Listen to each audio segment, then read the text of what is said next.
नमस्कार दोस्तों, वट सावित्री व्रत 26 मई दिन सोमवार को, इस दिन ज्येष्ठ मास के कृष्ण पक्ष की अमावस्या तिथि है। सोमवार को अमावस्या पड़ने से सोमवती अमावस्या का भी योग इसी दिन है। इस व्रत को सुहागिन महिलाएं अपने पति की लंबी उम्र के लिए इस व्रत को करती हैं। वट सावित्री का व्रत सौभाग्य प्राप्ति के लिए माना जाता है। आइए जानते हैं वट सावित्री व्रत की संपूर्ण पूजा विधि और शुभ मुहूर्त क्या है। इस बार अमावस्या तिथि की शुरुआत 26 मई को दोपहर 12:12 से शुरू हो रही है। इसका समापन होगा 27 मई को सुबह 8:31 पर होगा। उदया तिथि के अनुसार वट सावित्री व्रत 26 मई को रखा जाएगा। इस दिन वट वृक्ष की पूजा की जाती है। अमावस्या के दिन वट वृक्ष के पास जाकर बांस के पात्र में सप्त धान्य भरकर 2 वस्तुओं से ढक दें और दूसरे पात्र में सावित्री माता की मूर्ति स्थापित करें। गंध, पुष्प, धूप, दीप आदि से पूरे विधि विधान से माता सावित्री, सत्यवान और ब्रह्मा जी की और गणेश जी की पूजा आराधना करनी चाहिए। इसके बाद सावित्री माता को सौभाग्य की वस्तुएं अर्पित करनी चाहिए। इसके बाद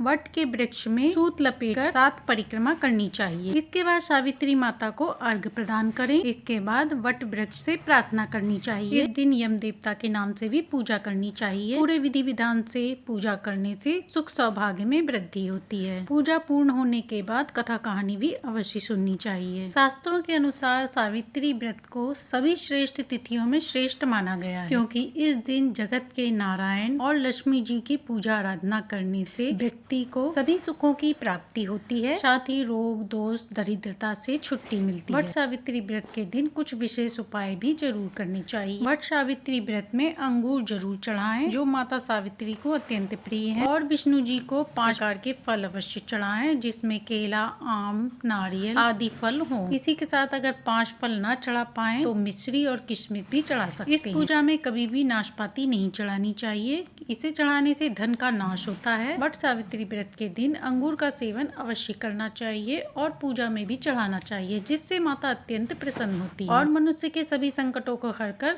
उसे सभी सुखों की प्राप्ति कराती हैं। यदि संभव हो तो इस दिन गन्ना भी अवश्य चढ़ाएं। ये बहुत शुभ माना जाता है। पर यदि इस समय गन्ना न मिले तो गुड़ और चने का भोग भी लगा सकते हैं। इस दिन गन्ना अथवा गुड़ का सेवन भी करने से विष्णु भगवान अत्यंत प्रसन्न होते हैं और धन संबंधी समस्या को दूर करते हैं। वट सावित्री वाले दिन माता को 5 प्रकार की मिठाइयाँ और मखाने अवश्य चढ़ाएं, जिससे लक्ष्मी माँ अत्यंत प्रसन्न होती है। जिस प्रकार माता लक्ष्मी की उत्पत्ति समुद्र से हुई थी, उसी प्रकार खाना भी जल से ही उत्पन्न होता है। इसीलिए मखाना लक्ष्मी माँ को अत्यंत प्रिय है और धार्मिक दृष्टिकोण से कमल के फूल मखाने से मिलते हैं। इसीलिए कमल के फूल और मखाने को बहुत शुभ माना जाता है। इस दिन मखाने की खीर बनाकर लक्ष्मी नारायण को अर्पण करने से धन धान्य में वृद्धि होती है। इस दिन गणेश जी की पूजा में दूर्वा अवश्य चढ़ाएं। दूर्वा चढ़ाने से गणेश जी अत्यंत प्रसन्न होते हैं। अमावस्या तिथि पे खीर का प्रसाद विशेष रूप से चढ़ाने से पितर भी प्रसन्न होते हैं, तो इसलिए खीर का प्रसाद पितरों को भी अवश्य चढ़ाएं। इस दिन सीताफल का भी सेवन अवश्य करना चाहिए। इस दिन सीताफल का घर में होना शुभ माना जाता है, क्योंकि इसमें माता पिता का आशीर्वाद होता है। अमावस्या तिथि पे बैगन खाना शुभ नहीं होता है, तो इस दिन बैगन खाने से परहेज करें। वट सावित्री व्रत के दिन लहसुन प्याज का खाना न बनाना चाहिए, न ही खाना चाहिए, क्योंकि इस दिन भगवान विष्णु और माता लक्ष्मी जी की पूजा का विधान है। वट सावित्री व्रत में मखाने की खीर, साबूदाने की खीर बनाएं और भगवान को अर्पण करके खुद भी खा सकते हैं। चावल की खीर नहीं खानी चाहिए।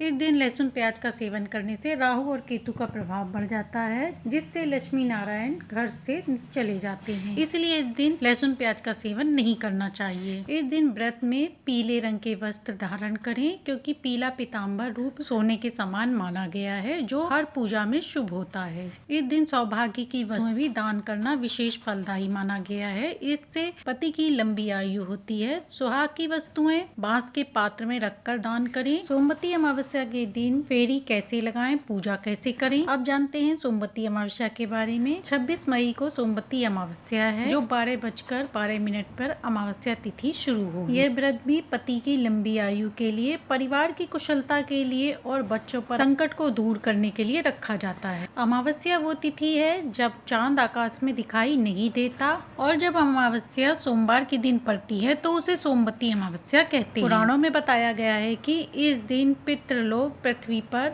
आते हैं, इसलिए इस दिन पितरों की पूजा तर्पण करना बहुत शुभ माना गया है। तो इसलिए इस दिन पितरों का पूजन तर्पण जरूर करें। सोमवती अमावस्या में लोग व्रत रखते हैं और पीपल की फेरी लगाते हैं। पीपल के वृक्ष में कच्चा दूध और जल अर्पित करते हैं और फल फूल मिठाई का भोग लगाया जाता है। इस दिन महिलाएं कच्चे सूत को पीपल पर लपेटकर 108 फेरी लगाती हैं। सोमवती अमावस्या पे कुछ उपाय करने से घर में सुख शांति समृद्धि का वास होता है। इस दिन वृक्षों को सींचना, वृक्षों को लगाना विशेष फलदायी माना गया है। इस दिन अशोक के वृक्ष को लगाना और उनकी पूजा आराधना करना ये भी विशेष फलदायी माना गया है। ऐसा करने से पितृ प्रसन्न होते हैं और आशीर्वाद देते हैं। इस दिन भगवान विष्णु के और शिव जी के मंत्रों का उच्चारण जाप करना चाहिए, जिससे भगवान विष्णु और शिव जी अत्यंत प्रसन्न होते हैं। इसी के साथ अमावस्या तिथि होने पर भगवान शिव की विशेष आराधना पूजन करें, उनका जलाभिषेक करें। इस दिन भोलेनाथ पर बेलपत्र, धतूरा,